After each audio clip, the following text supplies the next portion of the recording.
Hope you all had a great weekend. Today is August 28th. We got plenty of MLB games and WNBA. I also have 3 picks for sleeper. So let's start off with MLB. I'd like to mention for any of the who have free entries, I think today is a good day to use them. Unfortunately, I did mine yesterday and it did not go well. I should have waited a little bit longer to use my free entry, but today there is a lot of good value. So let's start off with MLB. And we're going to go straight to hits allowed. There's 3 of them that I like. First one is Michael Kopech at 4.5, going against the Orioles.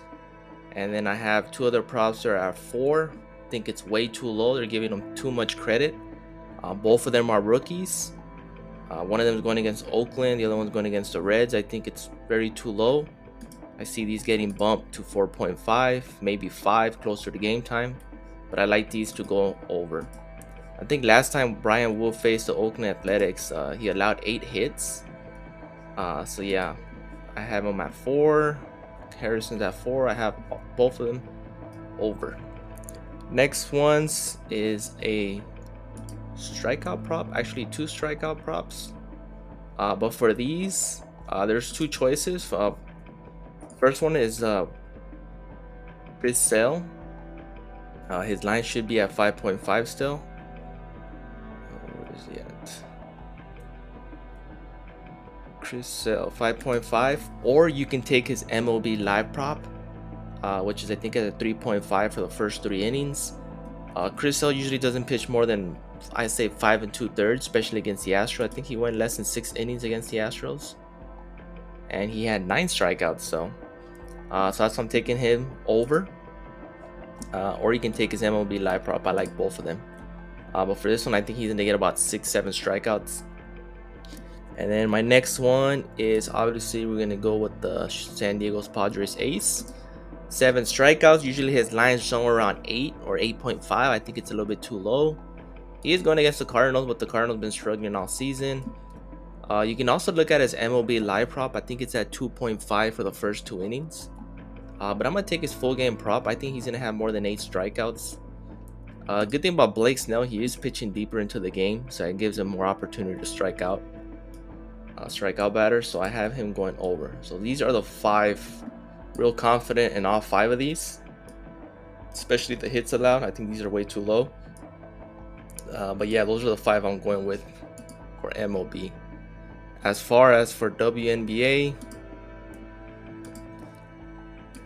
I'm gonna go straight to rebounds and assists, and I'm gonna be taking Sabrina Ionesco at 11. I'm taking her under. Usually she struggles against the aces. As you can see, the last 2 times she only got 6 and 10. Yeah, I think she's probably gonna average like 9 maybe against the aces. Aces are best teams in the WNBA, so I see her getting less. And then my next one is Chelsea Gray. She's the opposite. She actually tears it up against the New York Liberties. You can see she had 22 last time. I don't expect her to get 22, but I expect her to get more than 11, which usually her average is around 14 a game. You can see her last 5 been 15.2. She's a great rebounder, distributes the ball well as well. But yeah, she usually plays her best against top tier teams, against the Liberty. So I have her going over. That's probably my play of the day for WNBA. Next one I'm gonna go is straight to an assist prop, and I'm gonna go with Courtney Vandersloot. We took her yesterday. She cashed for us. Well, 2 days ago, should I say? And she did cash for us. But you can also look. I think I took her rebounds and assist prop. It's at good, but I think it's gonna be push equity if you take it at 11. So I'm gonna take her assist prop. She does average 9 a game, so I have her going over. But you can also look at her rebounds and assist. And my next 2 will be fantasy scores, and taking Asia Wilson and Brianna Stewart, both best players from opposing teams. But I see them being more of a, I think the whole team's going to get involved. I don't think it's going to be a star versus star. But I see her going less. Last time she faced the Liberty, she had 35. She's been slumping lately, but she, as you can see, her ceiling's up 50, 60. I mean, she's the best player in the Aces. But for some reason, against the Liberty, she doesn't do too well, and then she's been slumping the past couple of games. 42.5 is pretty high. So I have her less, and I also have Brianna Stewart less. She usually struggles against the Aces, to be honest with you. You can see her last two matchups, 28.9 and 40.4. She had a great game against Minnesota, but Minnesota's not a great team. But yeah, 45.5 I think is too high. I think it's gonna probably get bumped down to 45 or 44.5. So those are the 5 I'm going with WNBA. Sabrina and Chelsea, less rebounds and assists. Chelsea, more rebounds and assists. Courtney Vandersloot, over assists, or her rebounds and assist prop is also good. And Brianna Stewart and Aja Wilson, less fantasy score. As for sleeper, I got 3 good ones. I have Blake Snell at less hits allowed. Here on Prize Picks, they have him at 4. On sleeper, he's at 4.5, so you need 5 to beat you. Blake Snell doesn't allow that many hits, to be honest with you. So I have him less at 4.5. And then I have Brian Wu for more hits allowed.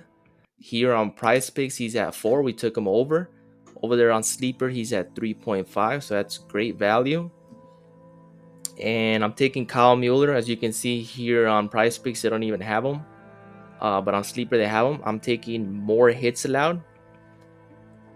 He is going against Seattle. Last time he faced Seattle, he allowed more than 7 hits. So I think he's going to do it again.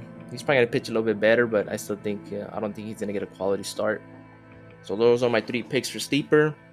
You can see here's my list. So good luck. Mix and match. Pick your favorites. Please like, subscribe, and comment. And I'll see you guys in the next one.